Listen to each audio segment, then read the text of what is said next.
Thousands of anti-government protesters took to the streets of Yemen on a day dubbed revolution until victory. These people come here to pray and make our hobbies and our goals in this revolution come successful and become true.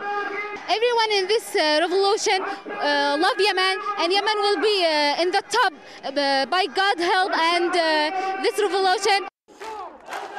In Sana'a, protesters renewed their call for the swift transition of power and the prosecution of Ali Abdullah Saleh and his men. I am here because I wanted to support my friend. We are Yemeni peoples. We want a new life for everyone here in Yemen because we wanted to live like Saudi Arabia, guys, like another country. Protesters also called on the UN's fact-finding team to thoroughly examine what they called the human rights violation in the country after 5 months of street protests against Saleh and deadly clashes with the security forces. We call on the International Committee for Human Rights to investigate the regime's crackdown on protests. Anti-government protesters have vowed to continue their protests and sit-ins until they achieve what they call the revolution's goals. They are calling for the formation of a transitional council and the non-interference of foreign states into their country's affairs. Similar protests took place in other Yemeni cities. In Taiz, protesters called for the resignation of Saleh. They also denounced the regime's crackdown on protesters.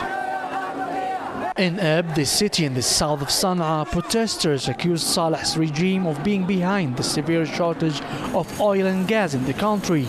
They said the regime wants to punish people for taking part in protests.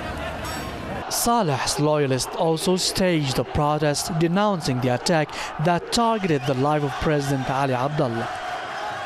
Saleh has been in a Saudi hospital since being wounded in an attack on his palace on June 3rd.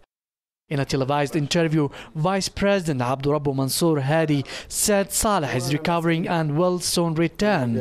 However, the protesters say they will not let him in the country. Saleh's health is getting better day by day, and we are looking forward to his anticipated televised interview and his return to the country. Anti-government protests have rocked Yemen since mid-February. More than 200 people have lost their lives in clashes since then. Mohammed Al-Hattab, Press TV, Sana'a.